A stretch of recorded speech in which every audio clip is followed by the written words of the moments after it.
The thing that I remember the most was on September 3rd, I think it was, when war was declared between Germany and England. He went right to the phone to phone his mother, and the operator came on and said, "That country is at war. There are no telephones." That scared him. That really scared him. Hitchcock, when he left England, was very concerned for all of this time about the war. He had his mother there. In fact, he went back to England. England is at war in 1940 to convince his mother to come to America. Now, he couldn't budge her, but he got her out of the city. His brother was there. Some of the family was there, very, very concerned. I think it was probably felt that it was a righteous war. We had been attacked, so there was a sense in which, a free American citizen needed to do his duty when his government came calling. I think making this one and Foreign Correspondent, all the ones that he made at that time, were all, very pro-Allies, pro-English, pro-American. He was very conscious of that. When Hitchcock first came to America, he was under contract to David O. Selznick. Selznick was a very important force here. He was a purely independent producer who commanded the best sources, the best technicians, and of course Selznick knew he could make money from Hitchcock. He knew that offers were coming in from every studio, and he knew that he could loan him out. One of those studios was 20th Century Fox. Darryl F. Zanuck, head of production at Fox, finally made a deal with Selznick to borrow Hitchcock.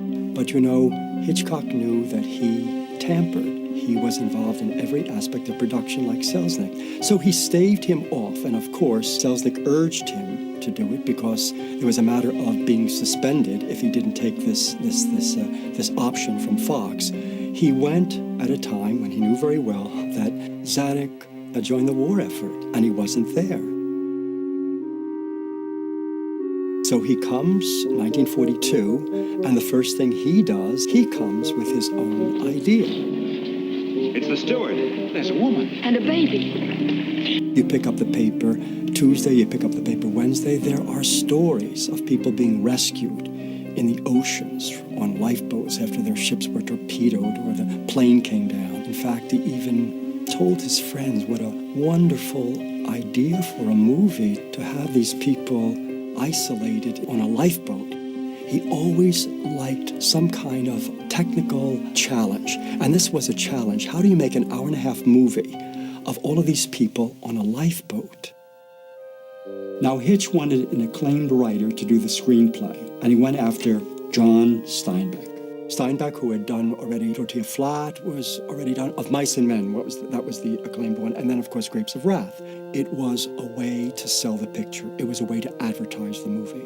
Hollywood wanted him very badly. They wanted him to do work. They wanted him to do film scripts, and Steinbeck resisted. His wife at the time was very much concerned about what was oftentimes referred to as going Hollywood, that he would lose his artistic integrity, that the money would make them soft somehow, and Steinbeck agreed with that. When World War II came along, Steinbeck wanted to volunteer. He tried to enlist and had difficulty because FBI had a file on him. They thought of him as a radical, and so they were distrustful of him, but he wanted to find some other way to contribute. By 1942, when Hitchcock approached him, I think the reason that Steinbeck was so interested was that he wanted to continue doing something that would indicate his patriotism. The original version of Lifeboat was a novella that Steinbeck wrote, and it's narrated in the first person, so it's not at all like what one would imagine an original screenplay to be. It's very interesting. He used the perspective of this character who would eventually become Kovac, the proletarian, the prole. Also, the center of the piece was the German. Steinbeck looked at the German character in the novella in a way that was probably quite distinct from the way in which he eventually is characterized in Hitchcock's movie. In Steinbeck's original treatment in the novella, he comes on board, he has a broken arm, and he's a lot less effectual than he is in the movie version. And also, they never know whether he was actually the captain of the U-boat. I Hitch always saw from the very beginning the German as an important character, but he wanted this film constructed around a very sophisticated and superficial photojournalist. And of course, he had only one person in mind for this reporter, and that was Tallulah Bankhead. You may call me Connie. You did once during the storm, remember? You said, we might as well go down together, eh, Connie? I like the way you said Connie. It was like a sock in the jaw. Tallulah was an established star, especially on the stage. And she made the movie. I think she was marvelous. I don't think it would have been that good without her. He said, who would be the most ironic, the most shocking and outrageous persona to put in the middle of Atlantic in a lifeboat? Tallulah Bankhead in a lifeboat? This is impossible. I mean, what a draw this was. I mean, Hitchcock was also very commercial savvy. What a draw this was. You're Constance Porter. I heard you were aboard. So you took pictures, huh? And what pictures? Priceless. Oh, I caught some wonderful shots on deck. A little knot of people around one of the lifeboats. They looked slow and heavy and fat with the lifebelts on. So lonesome. After doing a draft, Steinbeck left for Europe to cover the war for the New York Herald Tribune. It was at this point that Broadway playwright and movie writer since 1929, Joe Swirling, was brought in to work on the script. And so we now have McGowan and Hitchcock and Alma and Joe Swirling, adding, subtracting, and this draft, the film begins to take shape. Hitchcock cast it down to the minutest player. You start with Willie, the Walter Slezak character. He was known in German films at this time, Austrian-born and on German stage, and had come to America in the early 40s. I think 42 was his first film. So he's just starting as a character actor in movies. I think the person that stands out the most was Walter Slezak. I thought he was marvelous, just marvelous. You felt sorry for him, which you shouldn't have. Where'd he come from? Sea crew member. I never saw him before. Not auf our boat. Dankeschön. When you fish somebody like this from the ocean, who is got a warm, kindly face, paternal face, heavy, so he likes food, and so many people in the audience like food, that brings us toward him, It brings us toward him. So that's why he was cast. William Bendix also was just getting started in movies, and he becomes a very important support. Of course, in the 50s, he moves to the center in television with his Life of Riley. Hodiak, Hitchcock saw him in a screen test with Kennedy Lee at MGM, but he soon joined Fox and becomes a contractee at Fox. He pretty much remains a supporting character and never becomes a star, probably because Dana Andrews kind of is in that mold, is in that persona. Henry Hall as the capitalist, well, he's been around since 1917. Tallulah was very hard on him. He was old and he muffled lines and it would require a retake. And at one point she said to him, why don't you memorize your lines? Okay, you're so old, you're doddering everything. He took it, he didn't strike back at all. Miss Mackenzie!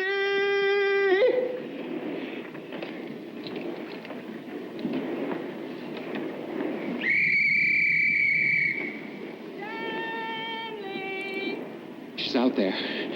She's alive. Now, Hume Cronin became a friend of Hitchcock, a friend of the family. In fact, he was a writer as well as an actor. He did the treatment for Patrick Hamilton's Rope's End for Hitchcock when Hitchcock made that into the film Rope. And then there was the Canada Lee character. Well, he saw him at a screen test. He was just getting started. MGM, I don't think, used him in anything. But he had that wonderful face, kind of an angelic face that he liked. And he knew it could be used to create sympathy. Mary Anderson, who had played the nurse, had been part of Selznick's entourage in Gone with the Wind.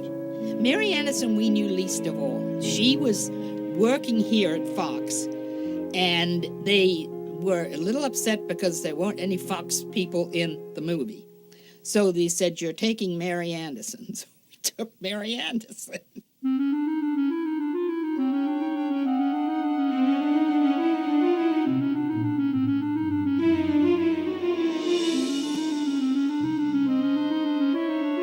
The set was ingenious, and of course it was a technological problem that was a challenge to Hitchcock, and he met it.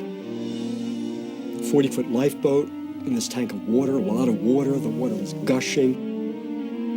The boat almost coming apart in the storm. Wind machines to make the wind happen. He probably felt that this was the way it should be shot, you know? I mean, short of going out in the Atlantic, you know, with a camera, there wasn't really any other way to shoot it. There would be different parts of the boat, you know, that they cut in half naturally so the camera could get there, you know. And of course, the second boat that they used was for whenever there was a perspective, a horizon. They put this against a backdrop. He totally preferred being on a set. He hated location. He said, you've got the noise, you've got the weather, you've got this, you've got that, before you can, you know, shoot the scene. He was working with one set, and he had to make sure that one shot was different from another shot. The storyboarding in this film was very extensive, more than any film up to this time. 96 minutes, every shot looked different from another shot. So as a guide, to make sure that he had enough movement between shots, Enough of a diversion between shots, he used this as a guide. He worked it out.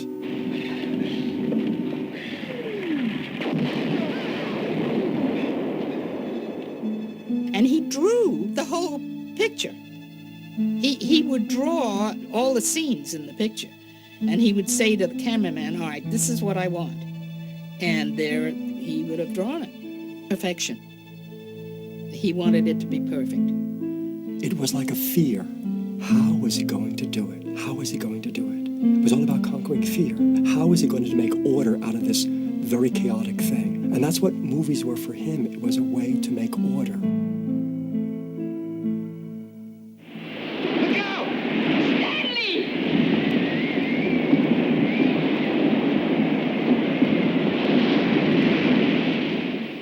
Production was arduous. People were always being slapped by water, coming down with colds. Tallulah Bankhead twice pneumonia. Hume Cronin cracking ribs. They felt damp and then very, very hot with all of the lights and scenes where there was blazing sun. And of course, 10 people cramped in a boat with Tallulah, who was off the set and on the set difficult. She was always dropping names, which got everybody very upset. And since the war began, she was on the wagon. You know, she didn't drink, and she was telling everybody about this hundreds of times a day. And amidst the co-stars, nobody else was on her level. So she could lord it over them very, very well. And there was a famous story about Tallulah Bankhead. When they had the lifeboat up about 12 feet from the ground, well, Tallulah had a rather unfortunate habit of not wearing underwear. And so finally, the assistant director came to my father and said, will you talk to Miss Bankhead about please wearing underwear? And my father said, well, I'm not going to do that, and I don't know whether that comes under makeup or hairdressing. They recognized in each other legends. She had read his copy, he had read her copy. They both came off as very outrageous people, kindred spirits. They saw themselves as buddies. That's what they were. As much as he let Tallulah get away with things, he didn't let Mary Anderson get away with things. First of all, she would always be fishing for a compliment, you know. And at one time, she had asked Hitch, Mr. Hitchcock, which is my better side? And he cut her off with, my dear, you're sitting on it. When I think of Lifeboat, the scene that stands out the most for me is where my grandfather actually made his appearance. He had become famous in his films for making an appearance at some point, normally just walking by in a crowd. How was he ever going to put himself in this lifeboat? He is 300 pounds, probably when he starts this film. Of course, he reduces. How are you going to put 300 pounds of Alfred Hitchcock in the lifeboat? It would sink. And at one point, he had thought of floating by as a dead body, but he didn't want to get in the water, so he didn't want to do that either. And actually, he was at the time trying to lose weight. He went from 300 to 200 pounds, and he publicized this in interviews he gave out and articles. He loved to tell people about this. And then the idea, yes, reducto. It was an ad for it, and the audience sees the front of the newspaper, which is a before and after for this diet pill. Well, this diet pill or potion, whatever it was, people actually called the studio and wrote him letters asking him where could they get this. And it was all made up. I mean, to me, that's genius. When he finished the picture, he went over to London to make the 2 Free French movies and left my mother over here. Well, the minute he left, Mr. Zanuck came in and started wanting to cut it. He wanted to cut this and cut that, and she wasn't going to let him. She called my father and said, all right, now what do I do? If he wants to do this, that, and the other, he owns a studio. Zanuck made minimal cutting. This didn't take away from the meat of the film. He wanted to have his stamp on that because he felt that, Hitchcock would deliver something that would be, noted by the Academy members. He wanted to do the same thing that Selznick did. That's what he wanted to do. The initial reviews, really good, both from the Hollywood Reporter and Variety. They felt that it was an achievement. They had never seen anything like this before. They predicted huge grosses. Bosley Crowther, who just began reviewing, really loved it. And then Crowther had a second opinion where he said that the portrait of the Nazi, it was very problematic. Well, of course, this got some other people, their hackles were up, and they began to attack. For example, Dorothy Thompson, who was working for the New York Trib, she said, I'm going to give this film 10 days to get out of town. And another reviewer said, if Germany saw this film, it's like a poster for Nazism. These are erudite people that could not see the point here. And of course, Tallulah, in a New York profile just the same time, went to Hitchcock's defense and called them moronic to think that this was a pro-Nazi film. Zanuck was very proud of the movie. This was an A production, and then pressure was put on him to withdraw his support of the film in terms of advertising and getting the film to other theaters. And he didn't get behind the film, and it didn't have the wide release that it should. He let this masterwork die.